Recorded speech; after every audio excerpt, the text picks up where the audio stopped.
There we go, waiting for Facebook again. We are now live here. This is the 14First Alert Weather Show at 9 o'clock, Thursday, May the 28th. I'm glad you're here. If you have comments, concerns, questions, jokes, riddles, limericks, whatever you want, you can put them in the 14 News Facebook page comment section, and we'll get to those in just a bit. We have had a perfect summer day in my estimation. It was warm, but not too warm, humid, just the right amount. I mowed the grass this morning, sweated, you know, that's all good.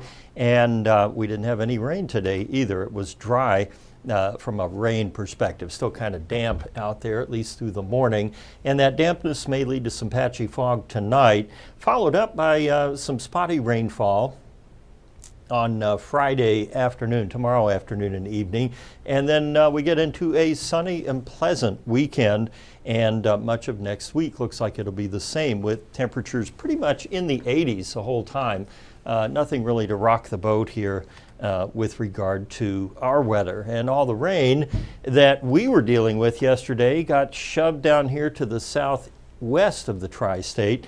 And as I'll show you here in a minute, we have kind of a funky backdoor cold front that has developed and pushed the rain even farther west.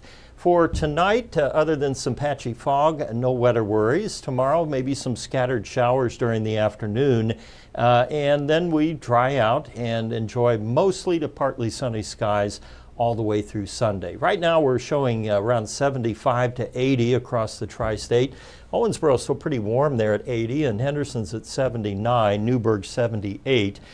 We will likely cool it down into the upper to mid 60s overnight, probably around 64 to 65 degrees with the dew point there. 74 is our current temp here at the station. We were down to 66 this morning, a little bit of fog, but not an issue really, I don't think, for the commute. And then we managed to get 87 degrees this afternoon, which when you look at it is slightly cooler than we were yesterday at this time.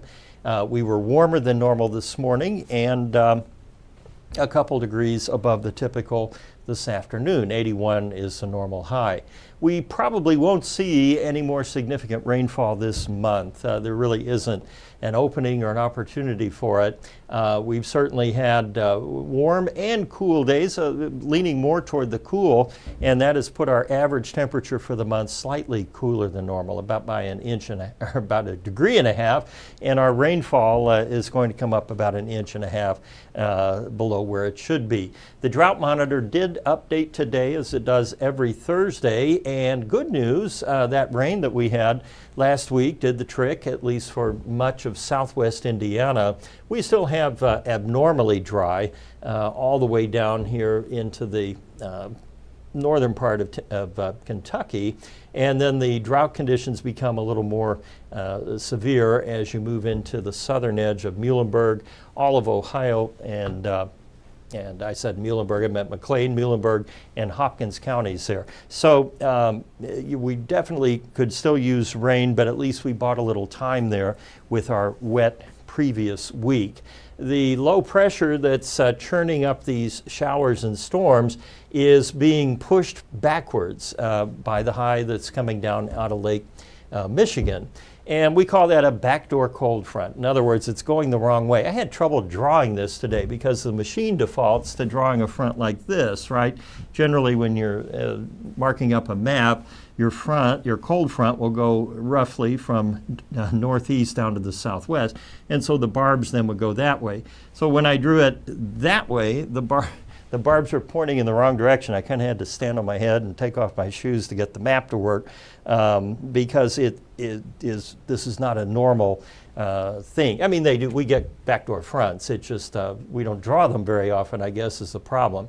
Now, as we go into Sunday and Monday, as that high digs a little farther south, we may get just enough of a fetch of moisture, and that front will have washed out by then, that we may have a little better chance for some scattered showers maybe on Sunday. Next week looks dry, though, and sunny, with temperatures in the lower 80s. And both the GFS and European models are very conservative here on any rain chances until late next week.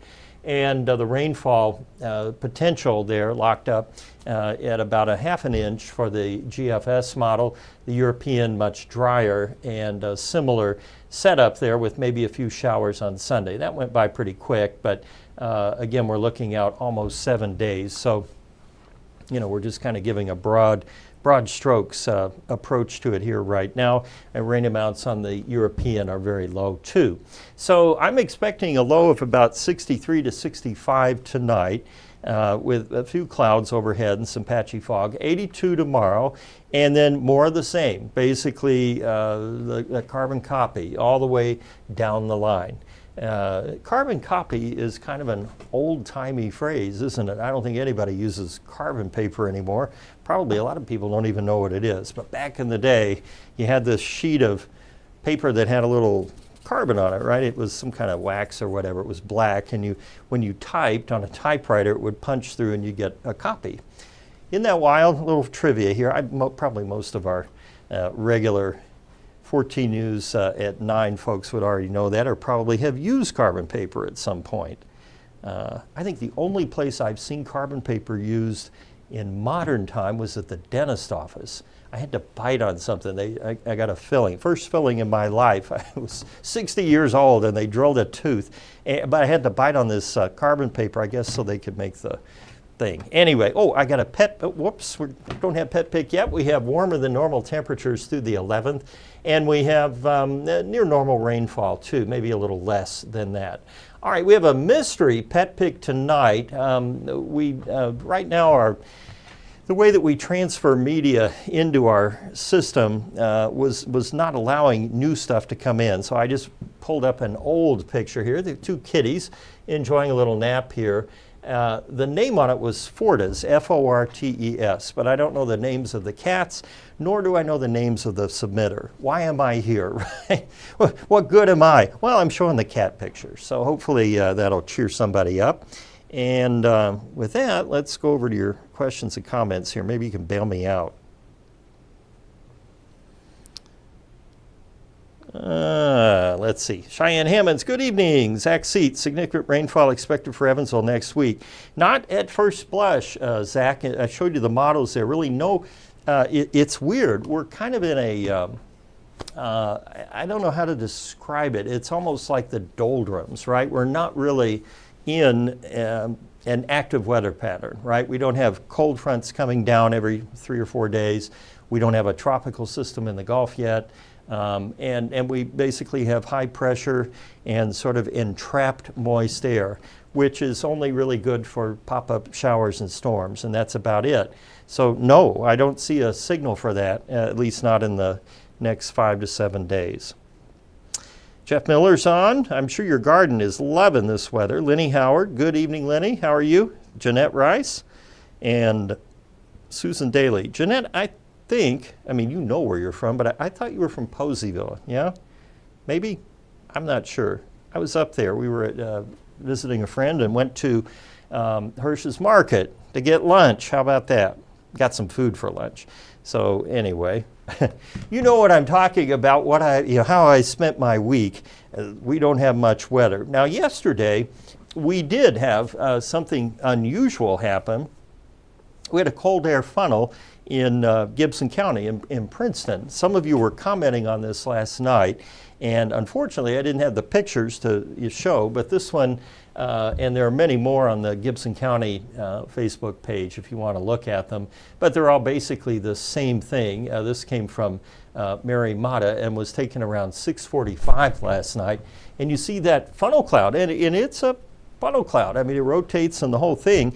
The difference, though, with a cold air funnel has to do with how they form. And in the case yesterday with Princeton, and almost with any cold air funnel situation, or sometimes they're called tropical funnels. I'm going to sneeze. Excuse me. Told you I mowed the grass earlier today, so that probably did me in.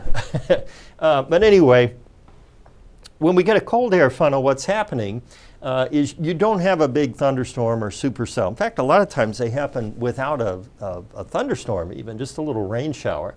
And what's going on is above all of that, we had an upper level low that was passing through. That's why it was cloudy, and we had kind of unsettled or some scattered rain yesterday. Well, a low spins counterclockwise, and so as it was moving along, it was creating little like eddies. Think of dragging a paddle through the water when you paddle a canoe, and you get those little eddies, that go behind where the paddle came. And so we had those up here, way up here. And what happened was the sun came out, as you know, warmed up the ground, so we had some updrafts, some fairly strong updrafts. And when it intersected that rotation, it caused then condensation to occur and a funnel to form. And it basically is stretching what we call the vorticity, or that spin, back down from the cloud base. And the funnel forms, but typically they don't get to the ground and they don't cause any damage. They're harmless. They look scary. And the sirens were sounded in Gibson County, even though we didn't have a tornado warning for you. And cold air funnels usually don't last long, and they're very, very weak. They're kind of akin to a dust devil that you would see out like in a bean field.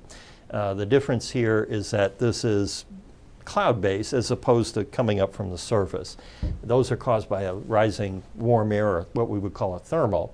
But cold air funnels form beneath these showers or weak thunderstorms, and they're common when the sun is able to heat up the lower levels of the atmosphere, which it did yesterday. But temperatures at about 15 to 20,000 feet up are much, much colder, hence the name cold air funnels. So that cold air is drawn down, and they draw the moisture down too, and they rotate and do the whole thing and scare people, but they are harmless. So that's our science corner for tonight. Cold air funnels. And I don't think we have any other questions in here this evening. All right. You're probably looking for carbon paper right now in your desk behind the old Rolodex. We can use all the old terms tonight, right? What else did we used to have? An answering machine, instead of voicemail. I had that thing with the cassette tapes in it. Anyway, we'll go down memory lane some other night. You've got better things to do. I will have an updated forecast for you on 14 News at 10. And then, let's see, who's here tomorrow? Michael Fecka is here. Byron Douglas is here tomorrow because Michael Fecka will be working for me tomorrow night. All right, so I think we're all squared away. You all have a great night, Friday, and weekend. Stay safe, and I'll see you on 14 News at 10.